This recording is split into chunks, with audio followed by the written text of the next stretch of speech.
जय हिंद दोस्तों आजकल जो है क्वांट म्यूचुअल फंड के बारे में बहुत सारे न्यूज़ चल रहे हैं। यूट्यूब जब खोलो तो म्यूचुअल फंड स्कैम, ये स्कैम, वो स्कैम, ग्रो ने ये कर दिया है, वो कर दिया है।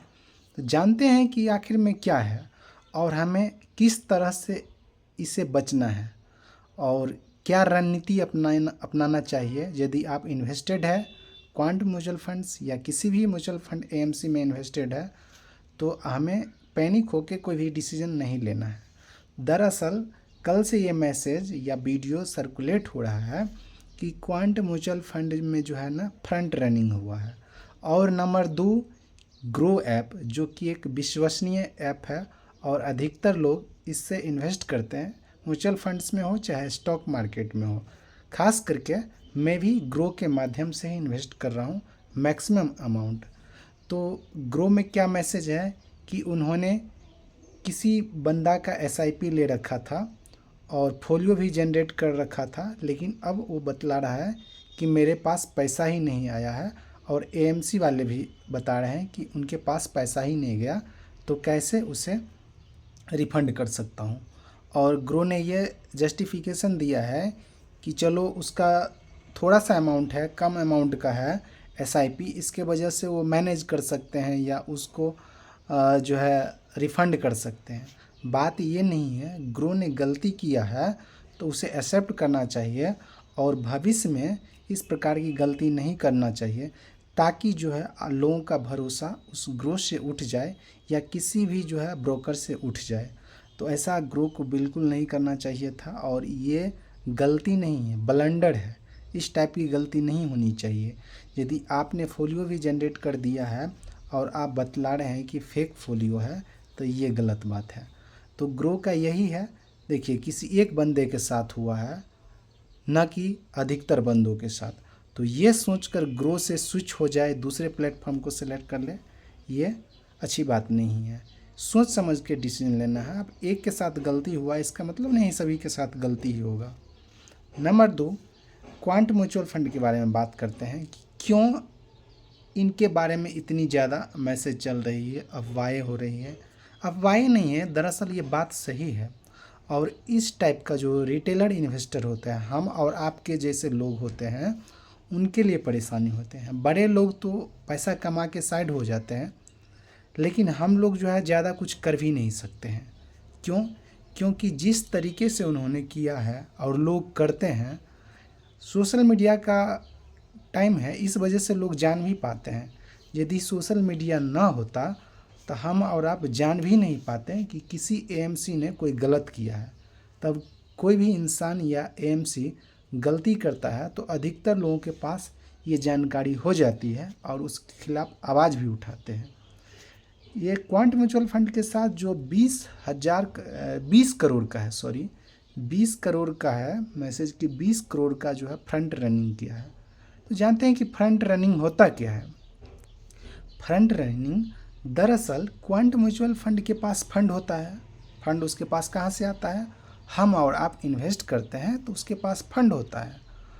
तो उसमें एएमसी जो चाहे या फंड मैनेजर चाहे तो एक बार में ही इन्वेस्ट कर सकता है या कुछ अमाउंट स्टोर रखता है, ताकि अपने अपॉर्चुनिटी के हिसाब से वो फंड इन्वेस्ट करता है किसी कंपनी में।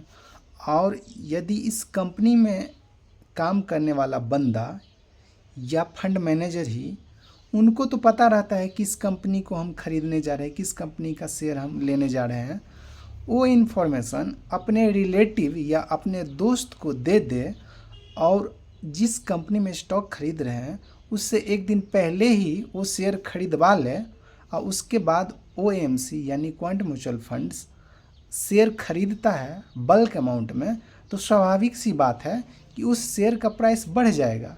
और जब उस शेयर का प्राइस बढ़ जाएगा तो उसके जो रिलेटिव या दोस्त हैं उनको बेनिफिट हो जाएगा और वो जिस कंपनी का शेयर खरीद रखे हैं उसको एग्जिट कर लेंगे, प्रॉफिट कमा के साइड हो जाएंगे। फिर अचानक से जो है हम और आप इन्वेस्ट कर रहे हैं तो अचानक से जो है एनएवी बढ़ जाएगा, लेकिन जैसे ही उसको सेल करेंगे तो उसके बाद जो है उसका एनएवी डाउन हो जाएगा, तो पैसा कमा के साइड हो जाते हैं। ऐसा नहीं करनी चाहिए। एक मोरल जो है ना, मोरल वैल्यूज कहता है कि आप उस फंड को मैनेज कर रहे हैं, आपके भरोसे पर लोग पैसा इन्वेस्ट कर रहे हैं और आप जो है ये इन्फॉर्मेशन पब्लिकली शेयर कर रहे हैं या अपने रिलेटिव को शेयर कर रहे हैं या मिसलीडिंग कर रहे हैं, तो आप इन्वेस्टर के साथ गलत कर रहे हैं। और सेबी ने कड़ा एक्शन लिया है और लेना भी चाहिए। जो भी अमाउंट इस टाइप का जो है करे, उस पर जो सख्त से सख्त उसका जो है सज़ा होना चाहिए। हम और आप इसमें ज़्यादा कुछ कर नहीं सकते हैं और ज़्यादा पैनिक होने की ज़रूरत नहीं है। एक बार हुआ, इससे पहले भी कई एएमसी ने इस टाइप का काम किया है, तो इसलिए अभी जो है इन्वेस्टर के सपोर्ट में सेबी बहुत बड़ा एक्शन लेता है और हमारे लिए अच्छी है, हमारे और आपके लिए अच्छी है। और पैनिक नहीं होना है। यदि क्वांट म्यूचुअल फंड में इन्वेस्ट कर रहे हैं तो जो भी एसआईपी चला रहे हैं वो चलाते रहिए और अभी जो है लमसम अमाउंट इन्वेस्ट करने से बचिए। मैं भी प्लानिंग कर रहा था 1-2 दिन के अंदर कि उसमें जो है लमसम अमाउंट इन्वेस्ट करूं, लेकिन मैंने अभी प्लानिंग कैंसिल कर दिया है क्योंकि अभी इसके अगेंस्ट जो है कुछ न्यूज़ चल रही है जो सही भी है और चलनी भी चाहिए और इसमें बाकी चीज़ें नॉर्मल हो जाती हैं, उसके बाद इन्वेस्ट करते हैं। बाकी एएमसी बहुत अच्छे हैं, बहुत अच्छा खासा रिटर्न्स जनरेट करके दिए हैं इन्वेस्टर को, लास्ट 1 ईयर हो या 3 ईयर हो। लेकिन हम लोग जो इन्वेस्ट कर रहे हैं 10 साल से ऊपर कर रहे हैं, तो हमें इन न्यूज़ पर पैनिक होने की ज़रूरत नहीं है और इन्वेस्टेड रहना है। सारी चीज़ें जो है नॉर्मल हो जाएगी और सेबी ने जो एक्शन लिया है वो काबिल तारीफ़ है और इस टाइप के जो भी एएमसी गलती करते हैं उन पे सख्त से सख्त एक्शन लेनी चाहिए। तो इस वीडियो में बस इतना ही बताना था। थैंक यू दोस्तों। और जो भी लोग देख रहे हैं, लास्ट में बताना चाहता हूँ कि आप मेरे चैनल को सब्सक्राइब कीजिए। चैनल नया है, जब आप सब्सक्राइब करेंगे, सपोर्ट करेंगे, तब चैनल ग्रो होगा, तब मुझे मोटिवेशन मिलेगा वीडियो बनाने के लिए कि हम कुछ भी इंफॉर्मेशन शेयर कर रहे हैं तो आपके लाइफ में कुछ भी वैल्यू ऐड हो रहा है। Thank you.